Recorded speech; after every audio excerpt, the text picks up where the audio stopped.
Let's get to work. Any questions?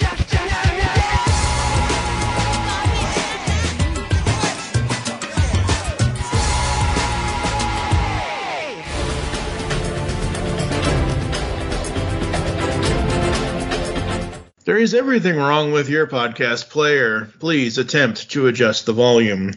Hello and welcome back into our studio. You are now listening to Studio 2009. I'm, of course, TFG and Mike. Joining me, I believe, for the first time on this show is Ryan the UnEvenFlow Merkley. Hello, sir. Yeah, hello. And we are here today to celebrate the 20th anniversary of a television show that was controversial 20 years ago. Television show? I thought we were talking about the PlayStation 2 game. Oh, man. I'm kidding. By the way, the game is just terrible. Do not ever play it. Anywho. I have no interest in even seeking that out. Oh, it's bad. It was written by the show writers and actually like features some of the performances and stuff, but it was so bad. Anywho. Yeah, this is about the Shield.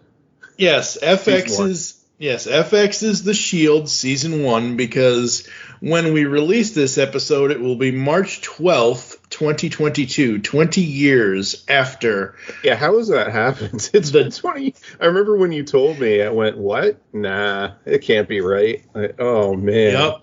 That's like a couple weeks ago. We were talking about something else, and I mentioned that, Smallville's been off the air for 10 years or something like that. Yeah, it's been off the air for 10 years, and last year was its 20th anniversary of coming on the air. So Spider-Man's 20 years old this year, too, in May. Aunt May? What? No, anyway. No, May, not Aunt... Wait, in May, Aunt May. That's a whole other bag of worms for another show at another time. So the Shield, So it should be noted, we're going to cover season 1. It won the Golden Globe for Best Television Series on that year. For this season, season 1. And Michael Chiklis won a bunch of different lead actor Golden Globes and Emmys and everything for different years. But I think he won one year 1 as well. The series was created by Sean Ryan. And you mentioned that, it aired on FX in the U.S. So here in the U.S., The Shield was, as far as I remember, it was the show that debuted the FX network going into original dramatic type television. I believe so, yeah. The FX network started in around 94 or so. I don't remember anything that they put together before The Shield. Yeah. Obviously, they aired some of the Fox stuff, but The Shield was one of their first ones. I know there was So I'm looking at the Wikipedia article, and I'm not going to read through it or anything else. I'm just going to look through the contents. 94 to 97, the early years. 97 to 01, Fox gone cable. And then the 2002 to 2007 was the emergence in original programming. Yeah, but 2002 was The Shield, and that was the first one they put together. And then after that was stuff like Nip Tuck, Rescue Me. Those I remember. Yep, there Damages. Was that one. Anyway. The only reason why I remember Damages is because Glenn Close was on The Shield, and then she starred in Damages. She was really good on The Shield. So that's season 4, though. So. Yes. Yeah, season 1. The series was created by Sean Ryan. It is in reference to real-life police scandal, and that was the Rampart team or Rampart division, which is So in this show, it's the Strike Team, which is Michael Chiklis' character, Vic Mackey. The Strike Team is Vic, Shane, Ronnie, Lemonhead / Lemansky, and Terry Crowley. Ronnie came on in after Terry got killed. Wasn't Ronnie one of the originals? No, he wasn't. He came on. He was in another part of the department, because that's what I was when I watched the episodes back before we were going to do this. I'm like, okay, so it's Vic, Shane, Lem, and Terry is the new guy. And then after what happens to Terry, which we will talk about in a few moments. Viewer discretion advised. When the law protects the criminals. You used excessive force during his arrest. Yeah, some hickey. Instead of the innocent, Most people want is to make it to their cars without getting mugged. you do what it takes. If this means some cop roughs up some guy, What the hell? Looks like you got some kind of third nag going down there. it's don't ask, don't tell. Let me know where you're hiding now. The police! The Shield, coming this March to FX. Then Ronnie comes on as the new guy. No, so he only comes on full time. I was right. Yeah, he has Gardaki, so it's Ronnie Gardaki. Anyway, Yep. He has Gardaki run around and do stuff for him, and the real reason is they didn't have a lot for the actor to do, so he's only in a handful of episodes. But yeah, he was there. He's not super featured in season 1 and not really in season 2, although, there's the scarring, and then things kind of pick up for him and he's used more and more. And obviously in the last season, he's used a lot. Heavily used and does not. Yeah. He gets the short end of the stick, but he does. That's 6 podcasts away from me. So yeah, in season 1, anyway, it's Ronnie, Shane, Terry, Lem, and of course Vic is the leader. Yep. And this show was it was ahead of its time, sort of. So when it aired, in terms of television, it was very different from everything else. It wasn't Law and Order, Nope. It was very heavily serialized. So you want to watch the episodes in order. Yep. There's a storyline running through it. The storylines involve the strike team is the main story, and then in season 1 we have a bunch of different things going on. We have one of the other officers, Danny Sofer, training a new officer, Julian Lowe. We have Vic and his family life. We have, and this is a character I totally forgot about, by the way. We have Gilroy, the assistant chief, the assistant chief. Yep. And I totally forgot about him. I did not forget about Gilroy because the reason why I didn't forget about Gilroy is because of the line that Vic says in, the very first episode, which I have the audio here somewhere. You'll get my report in a couple of days, maybe a week. You don't like the timetable, you take it up with Gilroy. I don't have to. In this building, I'm in charge. Well, maybe in your own mind, amigo. But in the real world, I don't answer to you. Not today, not tomorrow, not even on Cinco de Mayo. So Vic says that, which is, basically, telling Aceveda, like, it doesn't matter if it's Cinco de Mayo or not. I run this place because Vic is, he's got backers heavy up. But I didn't get to him yet. So Captain Aceveda, he is the captain of, this is set in the Farmington district, called the Barn, is affectionately, quote unquote, known as. And then the last sort of pair that we follow along a lot is Detective Wagenbach, which I'm just calling them Dutch from now on because I cannot pronounce that correctly repeatedly. And we have Claudette Wims, who is played by CCH Pounder, who is bloody fantastic. I knew her, obviously, and you know her from Justice League.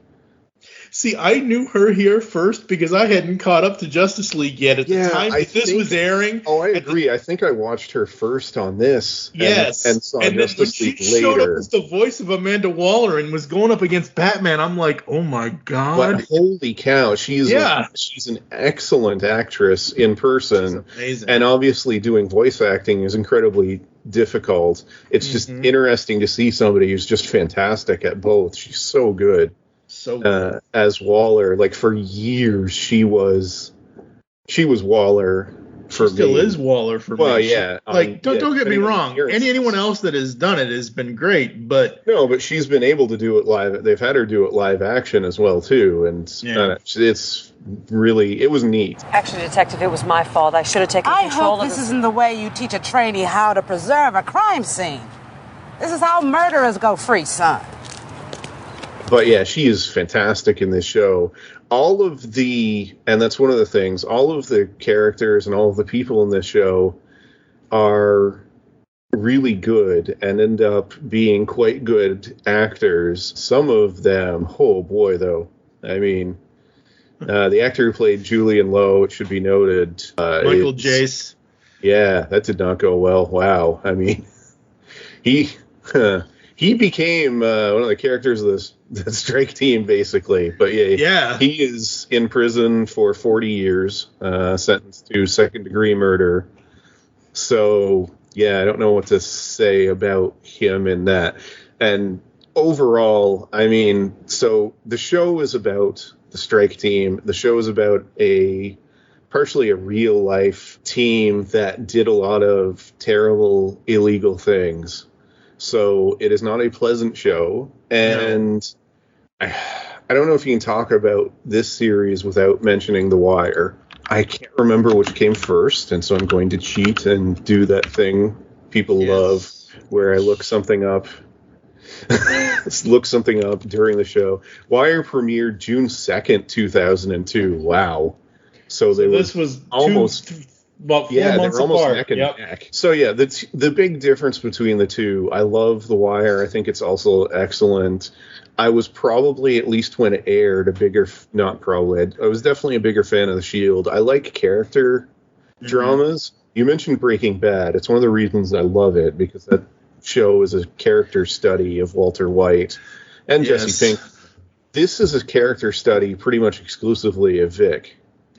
It is, but I forgot. The one thing I did kind of forget about this show, because I'll say this now. I actually had us doing this 5 years ago after we did our Breaking Bad series over on Remote Control. So we were supposed to do this 5 years ago, but it is what it is and whatever. Yeah, I think I have not watched this show. I haven't seen it in reruns. I haven't seen it. I've rewatched it. Yeah, it's not easy to watch. It's not. When it was so, you want to talk about. I watched it as it aired so I couldn't get it on cable. So season 1 and I think 2 I watched on DVD pretty much as soon as they came out. And after that, I just watched it as it aired. It should be noted, too, by the way. So you watched it streaming on Hulu? So this time around, I have it on Hulu.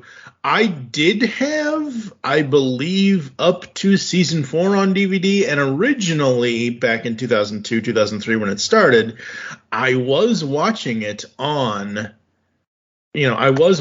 as it aired, but there were a few years that I just kind of, so it started, just to get this out of the way, here in Region 1 for the Fox DVDs, the original Fox DVDs. Season 1 was January 7th of 2003.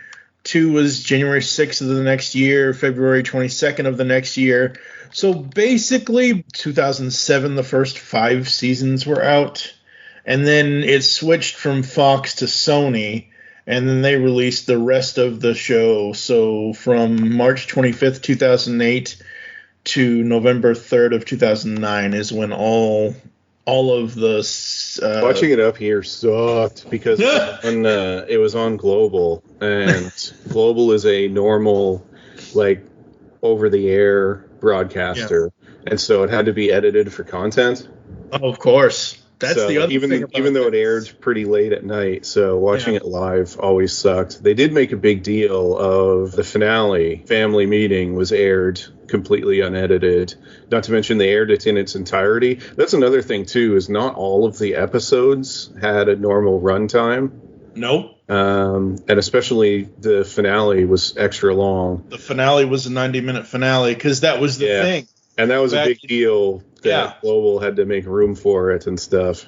Well, that was the thing back in those days, 2002 to 2008, and with a lot of cable shows that were like The Shield. There weren't a lot that were like The Shield, but, the stuff on FX, the stuff on whatever else that was not on normal broadcast television, they wanted it to feel extra special. So they were like, here's a 90-minute episode of The Shield, blah, blah, blah, blah, blah, and whatever. What I completely understand why Global would have to censor this show, because this show was the first show in United States history where the word shit was said on air, unedited, because it's FX. It's not broadcast. Didn't ABC do that? I don't remember. That police show, that name I can't remember. You mean something. NYPD Blue? I think so, yeah. It might have been. I mean, NYPD Blue might have said it, but I still think they bleeped it. Whereas, the guy screaming from Vic basically ripping off the coke or the drugs from his nads in the pilot episode. Yeah. Where he's like, "Oh shit, man!" Like literally, I remember that was a big deal in 2002 because no other cable network had ever not bleeped the term shit. Anyway. So season 1 was 13 episodes. Yep. Debuting with pilot, very creatively named. Whatever. I mean, the thing with a lot of shows back then, and maybe even now, is that you don't know if it's going to get picked up. Like this was, So I hinted television. Yeah. Good. I know. I hinted at this before, but the first season, the storyline's pretty much, we have the two detectives, Dutch and Claudette, are just looking for a serial killer.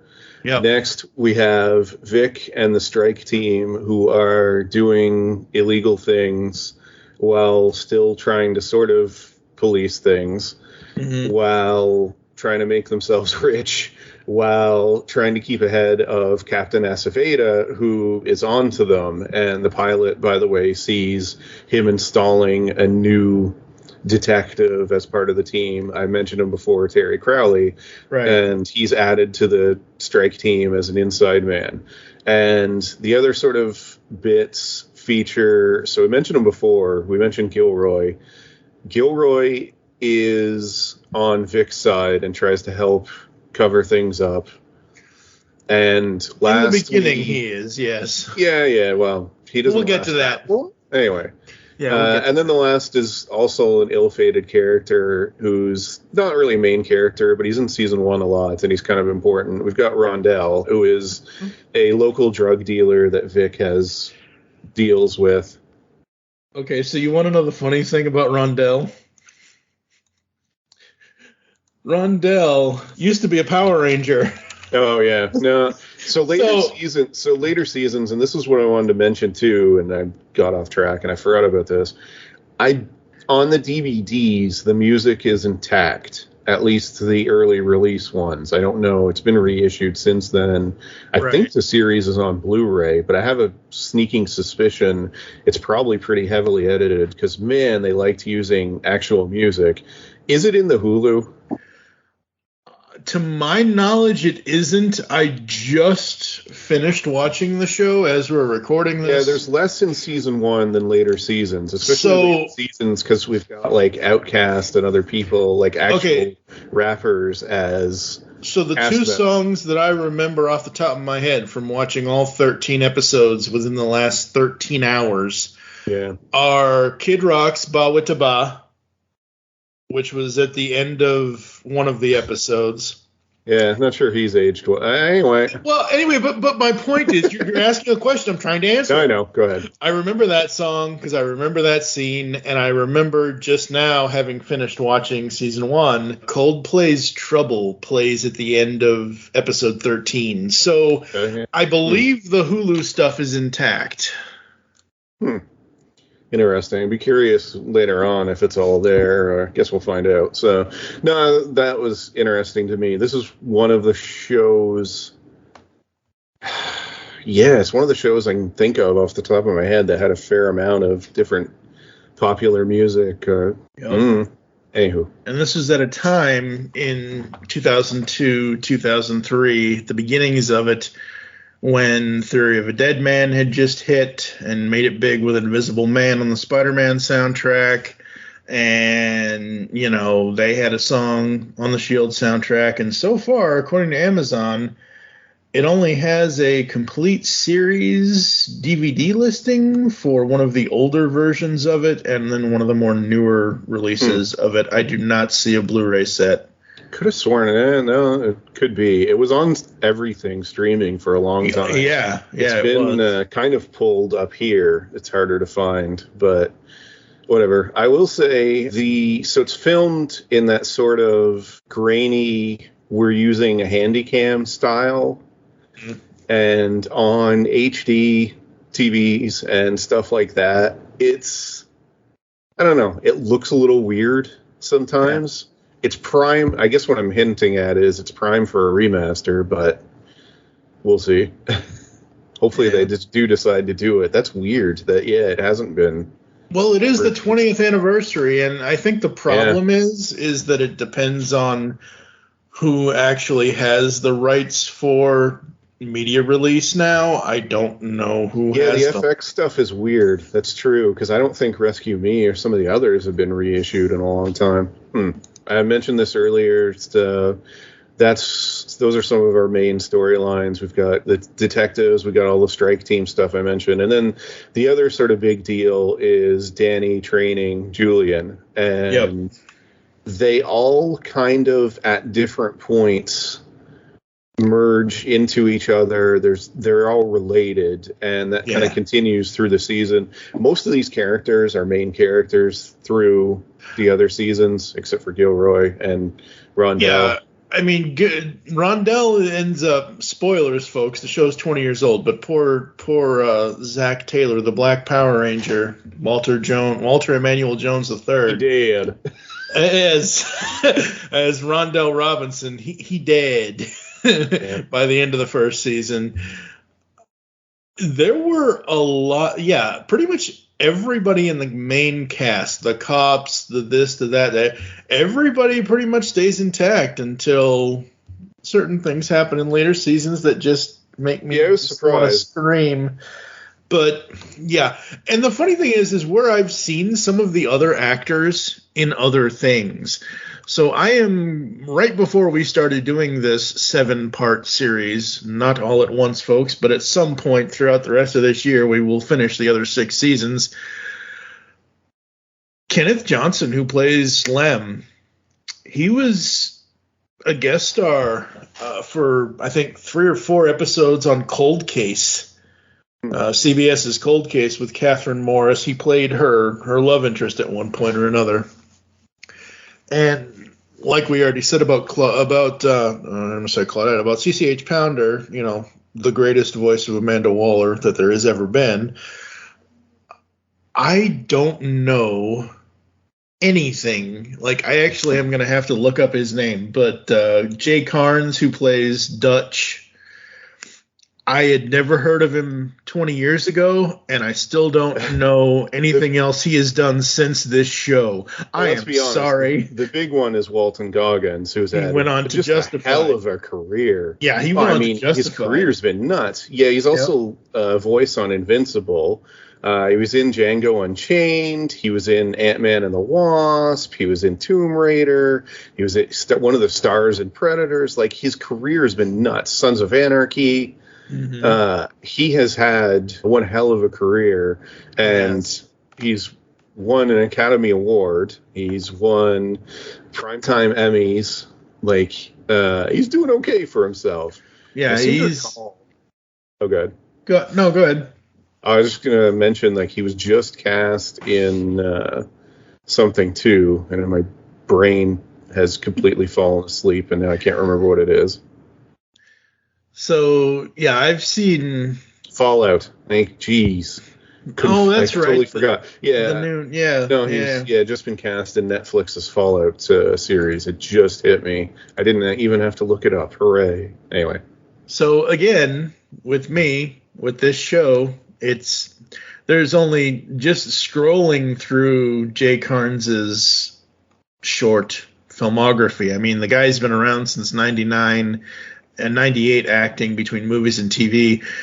TV shows, he was in an episode of Cold Case again, and then he was Martin Rausch in an episode of Numbers. He played this bank manager who set up the kidnapping of his wife and child or something for insurance or something or other.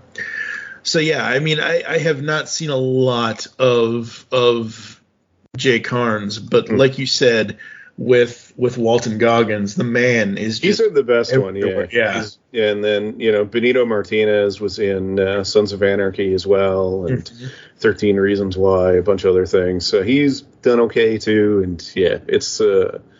obviously, Michael Chiklis. I don't think we need to go into sure that we too do. much. Oh, really? Everybody knows that. Yeah, he's been in... Do. No, we got to sing everybody's praises. Especially the commish. Come on. You go from the commish to Vic Mackey to playing Ben Grimm. Come on. He's also, and I'm just doing, I don't even have to click on his name. I'm just doing this by memory. He's also starred in No Ordinary Family, which I still never watched. I wanted to. It was just on at a time that I just never could get around to it, and the man has, I know there's a note in his Wikipedia or somewhere about his voice getting hoarse from doing the voice of the Thing, and obviously that's not me trying to do Michael Chiklis at all, but the dude is multi-talented: theater, video games, film, television. He also is a musician. I've heard the guy sing, and he's got some great songs. So, he's one of those multi-talented people that has... He has his thing in a lot of pots, folks. It's the Shield. It brings out the worst in my vernacular. Oh, Lord. Sounds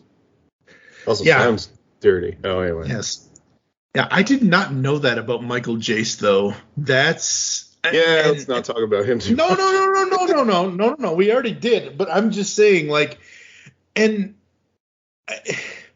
two characters in this show that until Julian joins the strike team, back 20 years ago and even watching it back now in this first season, I'm just like, can we get to the point where Julian actually is a better character than what he actually... I know why you didn't like him, but anyway. No, I just... No, it has nothing to do with that. It has to do with the fact that it just seems like the character doesn't know how to express themselves with that. He doesn't want to get involved in anything kind of thing. Was my problem. Great, and maybe we'll get into it with some of the other stuff. So, what worked and what didn't in season 1. Let's just kind of bring it all forward, favorite everything, moments, whatever. I'm just going to start with what didn't work. The Spread, what a crappy episode. It's got to be one of my least favorite. Talk about low stakes. So for people who don't know, Vic and the strike team, they arrest a basketball star, and they decide to try to find ways to keep him, locked up so they can bet on a basketball game. This was, oh boy. This is season 1, episode 3. Talk about a filler episode. It was not. Well, who could tell us exactly? Get off me!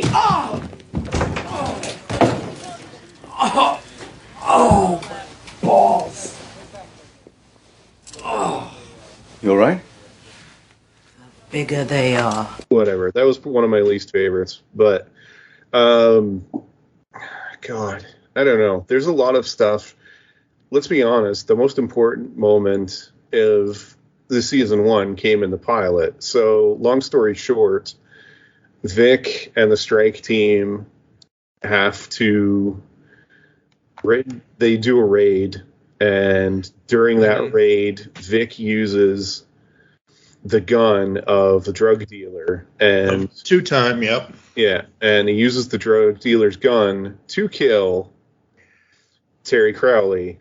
Right, who was the new guy on the strike team. New guy who Vic knew was there to spy on. This is my biggest problem with the pilot. This is the only problem I have with the pilot. We go through this whole thing, and at the very end, it's Vic and Shane with the dead drug dealer in the bathroom. Shane hands... What?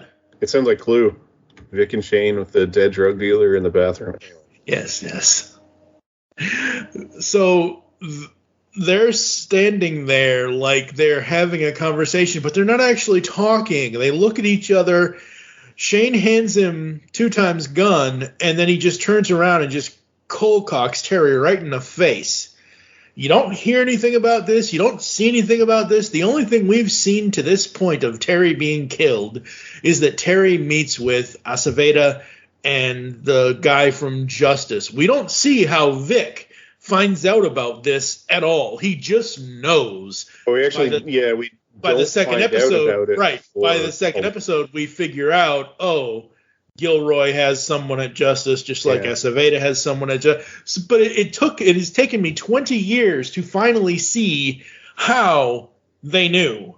I was okay with it, just because. Well, remember, we watched this in different ways. I watched season 1 on DVD, so I just kind of consumed it.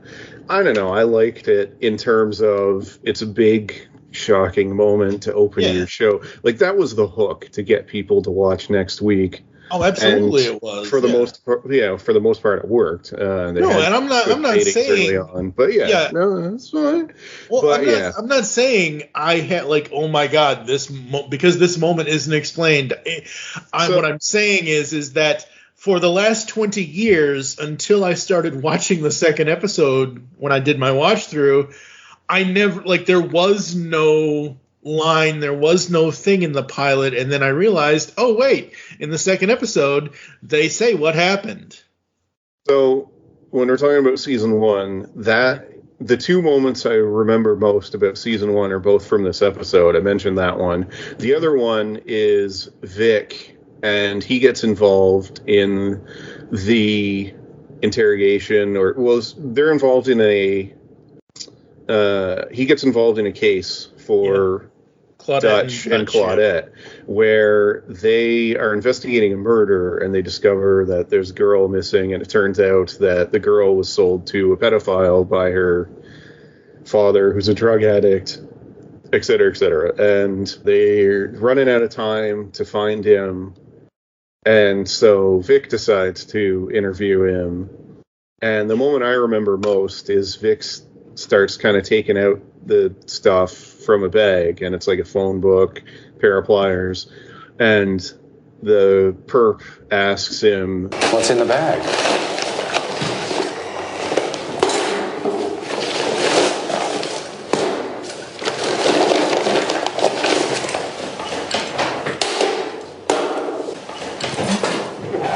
What's that stuff for?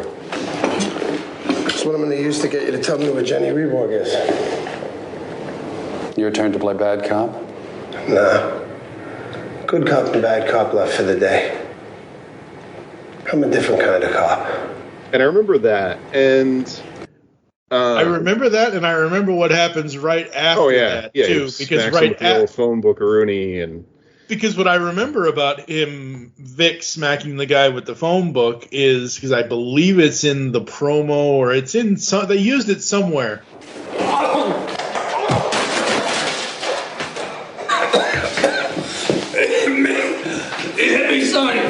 The police. Yeah, that part I've seemed to have blocked out. Anyway. Man, it's only been a few days since anyway, whatever. I'm getting old. It's been a rough 22 days here in Ottawa. Yes. So there's that. I remember that stuff well. I remember the sort of. So okay, there's a couple things to get into here. Number one. I don't want to. The show does a really good job of not getting into. People don't sit around and talk about whether or not Vic is evil or doing the right thing. And to his credit, Sean Ryan has always kind of said that, Vic's a horrible cop. I mean, he's a terrible person. He's a bad police officer. But deep down, sometimes you wish for that, and it's kind of the same as the Punisher. The Punisher is a horrible human being, et cetera, but sometimes you wish he existed. And in the pilot, I mentioned, there's a case with a pedophile. You kind of wish for,